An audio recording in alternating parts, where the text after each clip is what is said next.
Hello guys, मुझे याद है कि कल करीब 5:30 को मैं साइकिलिंग कर रही थी, घर की तरफ आ रही थी।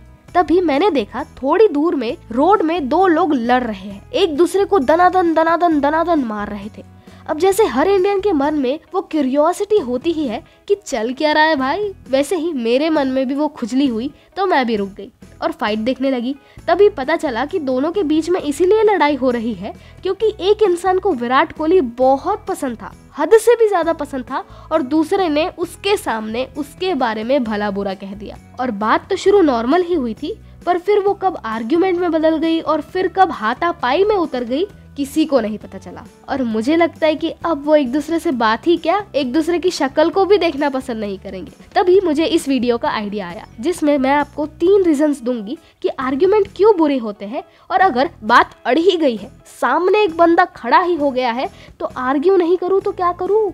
तो चलिए शुरू करते हैं। Why to argue? अब जिन लोगों को आर्ग्यू करने में मजा आता है उनकी बात अलग है, पर जब आर्ग्यू करने का मौका डेल कार्नेगी को मिलता है तब उनके साथ क्या होता है, चलिए देखते हैं। तो एक बार डेल कार्नेगी और उनके दोस्त एक पार्टी में गए। वो बहुत ही आलीशान सी पार्टी थी और उस पार्टी में एक बंदा सभी के साथ खड़े होकर लोगों को बता रहा था, कुछ ढिंगे हाँक रहा था। तभी उसने अपनी लाइन को खत्म की कि ये चीज मैंने बाइबल से पढ़ी है। तो अब डेल जी को ये पता था कि ये बाइबल की नहीं बल्कि शेक्सपियर की लिखी हुई बातें हैं। तो उन्होंने यहाँ पे ये कहा कि मेरे भाई, यहाँ पे तुझसे गलती हो गई है, ये बाइबल से नहीं बल्कि शेक्सपियर के द्वारा रचित लिखावट है। तो उन जनाब ने भी कह दिया कि बेटा तुम गलत हो, हम नहीं, ये बाइबल से ही उठाई गई है। तभी डेल कार्नेगी के एक दोस्त उनके बाजू में ही बैठे थे, जिनको पता था कि डेल कार्नेगी सही है और वो इंसान गलत, फिर भी वे खड़े हुए और उन्होंने डेल कार्नेगी से कहा कि डेल, यहाँ पर तुम गलत हो, ये बाइबल से ही उठाई गई है। अब डेल सोच में पड़ गए। पार्टी खत्म होने के बाद डेल ने उनसे पूछा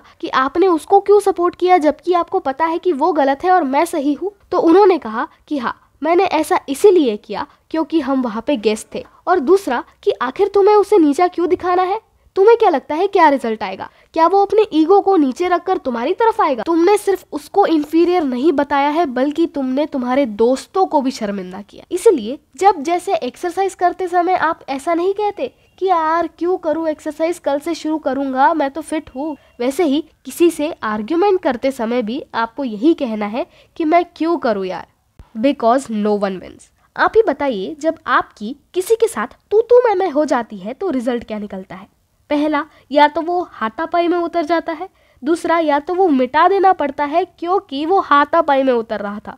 क्योंकि बुद्धा भी कहते हैं कि hatred is never ended by hatred but by love, and misunderstanding is never ended by an argument but by sympathetic desire to listen person's viewpoint। मतलब आर्ग्यूमेंट और हेट्रेड दूसरों को आराम से सुनने से और प्यार से ही खत्म होता है respectively. What to do then? तो अब मैं क्या करूँ भाई, आगे वाली आंटी आ गई है लड़ने।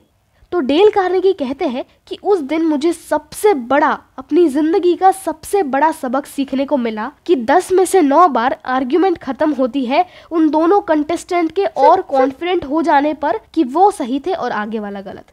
कि जब आप आर्ग्यूमेंट में हारते हो तो आप हारते ही हो, पर जब आप जीतते हो तो भी आप हार जाते हो, क्योंकि तुम तो भले ही खुश हो गए पर आगे वाला अभी भी दुखी है, जिसे जीत नहीं कहते बल्कि एरोगेंस कहते हैं। तो इसका मतलब है कि आप कभी भी आर्ग्यूमेंट नहीं जीत सकते, इसलिए अवॉइड करो। जितना आप अवॉइड कर सकते हो उतना करो। कि जितना आप जोर जोर से कहेंगे कि कूल डाउन भाई कूल डाउन, उतना ही आपके आजू बाजू वाले लोग समझेंगे कि आप समझदार हो और वो बेवकूफ।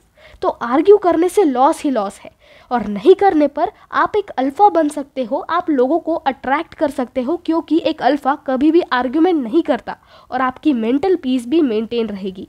तो गाइज, अगर आपको ये वीडियो अच्छा लगा और वो 2 रीजंस और ये सोल्यूशन समझ में आया तो इस वीडियो को लाइक कर दीजिए, अपने उन दोस्तों के साथ शेयर जरूर कीजिए जो आपके साथ हर बात पर आर्ग्यू करते हैं। और इस वीडियो का आइडिया मुझे डेल कार्नेगी की book how to win friends and influence people से है। तो अगर आपको भी वो बुक पढ़नी है तो वो बुक आप जरूर पढ़िए, क्योंकि उसमें बताया गया है कि आप कैसे लोगों को इन्फ्लुएंस कर सकते हैं और आपके लोग कैसे दोस्त बन सकते हैं ज्यादा जल्दी। आखिर में thanks for watching and subscribe to रीड्सा।